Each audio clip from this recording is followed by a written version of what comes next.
కొన్నిసార్లు మన పరిస్థితి ఎలా ఉంటుందంటే, ప్రార్థన చేసిన తర్వాత ప్రార్థనకి జవాబు రాకపోతే ఫెడప్ అయిపోతాం, అలిసిపోతాం.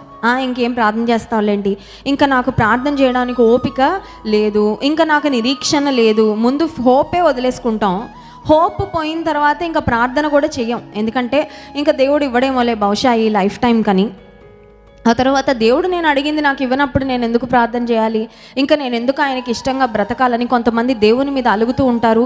దేవునికి వాళ్ళకి మధ్యలో డిస్టెన్స్ పెరిగిపోతూ ఉంటుంది. ఇక్కడ జకర్యా గురించి మనం ఆలోచించినట్లయితే, ఆశీర్వాదం ఎప్పుడు వస్తుందా అని ఎదురు చూస్తా ఏ పని చేయకుండా మౌనంగా కూర్చోలేదండి. కొంతమంది ఇలాగే ఉంటారు, ఆశీర్వాదం వచ్చి నా తలుపు తట్టే వరకు నేను చేతులు కట్టుకొని కూర్చొని ఏ పని చేయకుండా ఉంటానని అలా ఎదురు చూస్తూ ఉంటారు. మనం జ్ఞాపకం ఉంచుకోవాల్సింది ఏంటంటే, ఆశీర్వాదము దేవుడు అనుకున్న సమయంలో, దేవుడు అనుకున్న కాలంలో, దేవుడు అనుకున్న విధానంలో, దేవుడు అనుకున్న పరిస్థితిలో మన దగ్గరకు వస్తుంది. కానీ అప్పటి వరకు మనం చేయవలసింది మనం చేస్తూనే ఉండాలి. హల్లెలూయా. ప్రార్థన మానకూడదు, పరిచర్య మానకూడదు, దేవుని ప్రేమించడం మానకూడదు, దేవుని స్తుతించడం మానకూడదు, దేవుని సేవించడం మానకూడదు.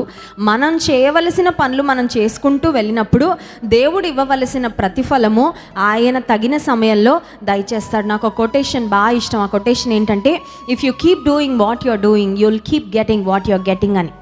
If you keep doing what you're doing, you'll keep getting what you're getting. నువ్వేం చేస్తున్నావు అది చేసుకుంటూ వెళ్ళు, నీకు ఏ ఫలము ఏ ఆశీర్వాదం వస్తుందో అది వస్తూనే ఉంటుందని.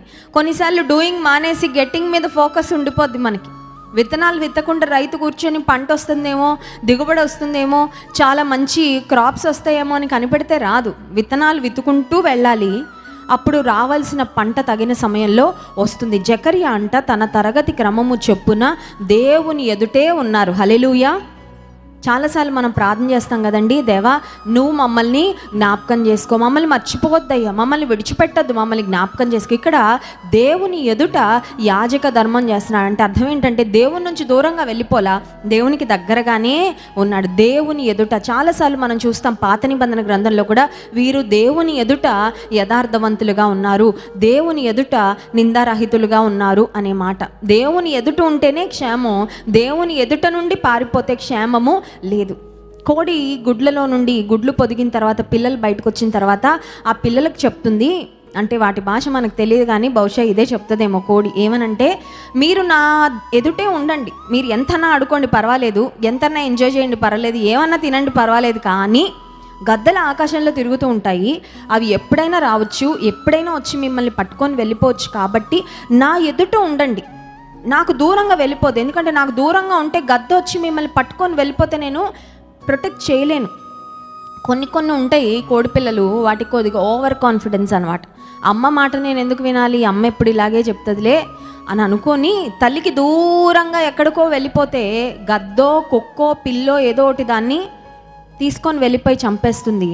తల్లి ఎదుట నుండి వెళ్ళిపోయిన బిడ్డకైతే క్షేమము లేదు. ఇక్కడ జకర్యా గురించి మనం ఆలోచిస్తే దేవుని ఎదుట యాజక ధర్మం చేస్తున్నాడు. మనం కూడా ఎప్పుడు గుర్తుపెట్టుకోవాలి, ఎక్కడికి వెళ్ళినా ప్రపంచంలో, ఎక్కడ ఉద్యోగం చేసినా, ఎక్కడ చదువుకుంటున్నా, ఎక్కడ ఏ పని చేస్తున్నా, అయ్యా నీ ఎదుట నేను ఉండాలని ఆశపడుతున్నాను, నిన్ను నా ఎదుట పెట్టుకోవాలని ఆశపడుతున్నాను, నీ ఎదుట నేను ఉండాలని ఆశిస్తున్నాను. ఎందుకంటే నువ్వు నా ముందు ఉంటే నాకు అది క్షేమం. మహోన్నతుని చాటున నివసించువాడు. చాటున అంటే ఏంటండి, మహోన్నతునికి దగ్గరగా ఉండాల.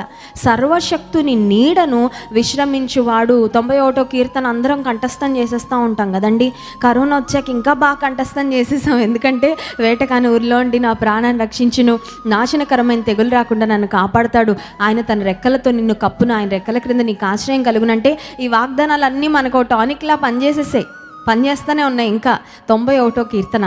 కానీ ఆ కీర్తన ప్రారంభ వచనాలు మనం ఆలోచిస్తే, మహోన్నతుని చాటున సర్వశక్తుని నీడన. సర్వశక్తుని నీడ నా మీద పడాలంటే నేను సర్వశక్తునికి దగ్గరగా, బిల్డింగ్ నీడ పడాలంటే బిల్డింగ్ పక్కనే ఉండాలి. బిల్డింగ్కి కిలోమీటర్ దూరం ఉండి బిల్డింగ్ నీడ నా మీద పడుతుంది అనుకుంటే పడదు. ఇక్కడ జకర్యా ఎలిజబెతులు దేవుని ఎదుట వారు భక్తిగా బ్రతికారంట. వారు చేయవలసిన ప్రార్థనలు, యాచనలు, యాజక ధర్మము వారు నిర్వర్తిస్తూనే వచ్చారు. ఆ